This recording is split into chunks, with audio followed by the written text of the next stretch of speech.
Hey guys, what is going on? This is Larknook1/AQWaddict, and what you're watching right now is a pretty decent 29 kills and 5 deaths TDM on Pentagon Prime and Conduit 2. So I'm recording this commentary only a few hours after I saw Pasqualina Wii's first video, and I just felt it was lacking a little something. I mean, she nailed the actual video content. The content was great. But I guess what I'm trying to say is, we never actually got a good introduction out of her, and considering this is supposed to be a community, I thought before I jump into some other stuff, I'd introduce myself, just a little bit. So, my name in most video games I play is Larknook, and that name has a bit of history to it. I came up with it when I was probably about 8 or 9 years old, and I've kept it pretty much up until today, and I plan on using it in the future. I guess the one thing I like about it is the fact that it doesn't actually mean anything. It's original, it doesn't have too many numbers following it, and, that's the ground for a good username in my opinion. But I didn't come here to talk about names. Other than my screen name, I am a 17-year-old guy who currently resides in... Buy some apples! Buy some apples! ...on a sandwich. I'm an avid Wii and PC gamer. What you're watching is Conduit 2, a sci-fi Wii first-person shooter, and what I'm doing is sniping people with a gun that shoots, and sees, through walls. My commentary policy is not to talk about the gameplay, typically speaking, and always talk about something interesting, maybe some logical game, usually some food for thought. At least I hope so. That's what I aim for. Anyways, what I'm going to be talking about today is them Olympics and why I'm not a fan of them. Basically, guys, rule number 1 whenever we talk about opinions is, of course, to respect everyone's opinion, not start super mega hate flame wars. And if you do disagree or would like to add anything, you got a comment section down there. Just remember to be respectful. So today I'm going to be talking about why I'm not a big fan of the Olympics or the Olympic season in general. I'll start off with the season first. I'm not a big fan of the Olympic season because I'm not into track, field, swimming, which is fine. Most people aren't into it. Some people are. So I wouldn't call myself out of the ordinary. But on top of that, I'm not into nationalism, I guess. I guess that's the way to put it. I was born and raised in the US of A, but I don't get any pleasure out of watching my team, finger quotes, compete or win.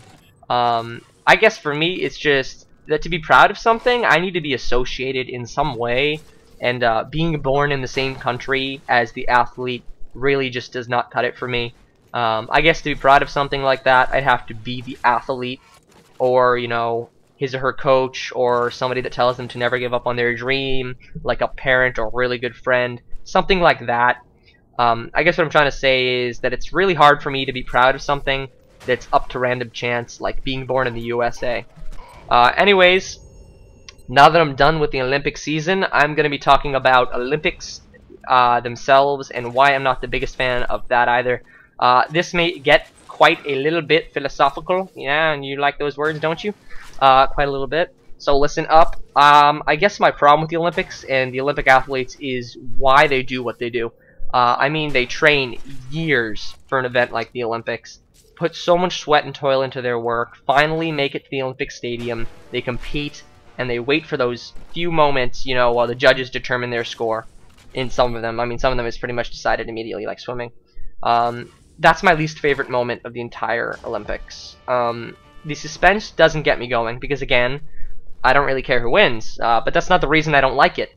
The reason I don't like it is because everything that athlete did, everything they trained for, and worked their asses off for, is determined worthwhile or not by someone else in that one moment. That's something I just can't appreciate at all, because after that one moment, you see the 4th place, 5th place, 6th place, 7th place athletes, heck, even sometimes, and it's crazy, the 2nd and 3rd place athletes, they break out into tears sometimes, they look really sad, as if nothing they did was ever worthwhile. I've got 2 problems with that. I'll address the Olympians in second person for this. First of all, why does you getting a medal or proving to the world that you're the best matter if you don't enjoy the process by which you got there? Secondly, why don't you let someone else determine, why do you let someone else determine whether or not all your hard work is worthwhile? Happiness is a very subjective thing. Nobody can give it to you but yourself. I guess, exiting the second person now, the problem is that the Olympians I see almost all the time, save a few exceptions, employ this shallow system of difficult training that can only pay off if first place is what you get. And I have a problem with that. They should enjoy the experience of doing what they're doing, all competition aside. If anything, the medal at the end should be an added bonus But no, it's oftentimes the only reason the Olympians are there.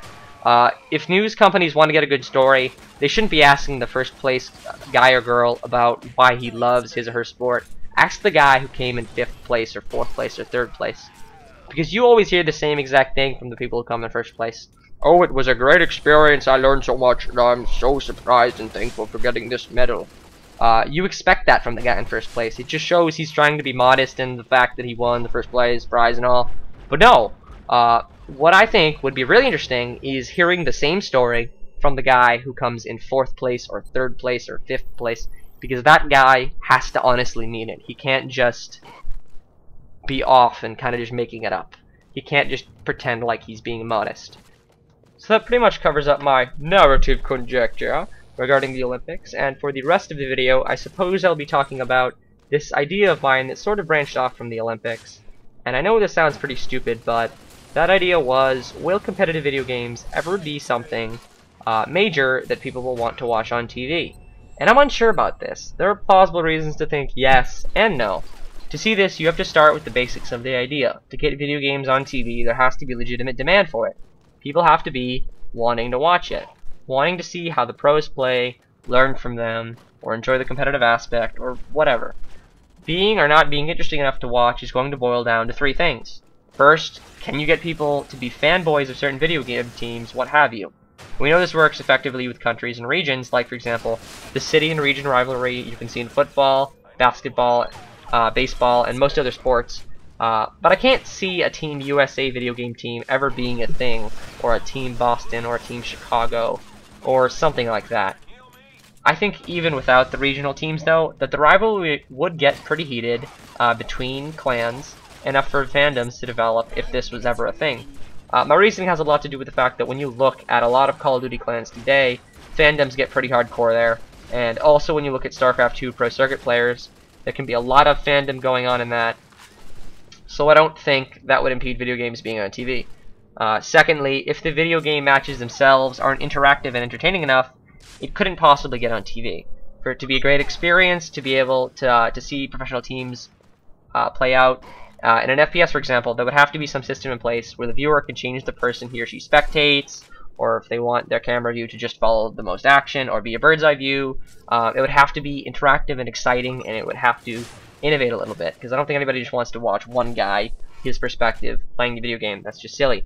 And I also think it would be incredibly fun to watch if the 2 teams' communications were included in the game, so you can hear the strategy they're playing, their excitement, their successes, and their disappointments. I feel that, at least in the FPS category, in that regard, the game would be thrilling enough to make for television. And I'm sure other people feel the same way about other genres. Third and finally, do enough people partake in the non-professional version of the game for the professional version to be something taken seriously? For obvious reasons, this isn't going to be a problem. I think that with more modern kids playing more and more video games, it is only a matter of time before television catches on and tries to sell this experience to them. And that's pretty much my take on that. Anyways, guys, that's pretty much covers my commentary for today. If you like this video, like this video immediately! If you've got anything to talk about, go ahead and comment. I'd love to hear about it. Check out my channel if you enjoy content like this mixed in with goofiness now and then. I post Wii and PC games on my channel, and do not be hesitant to subscribe. I will see you guys later, and peace!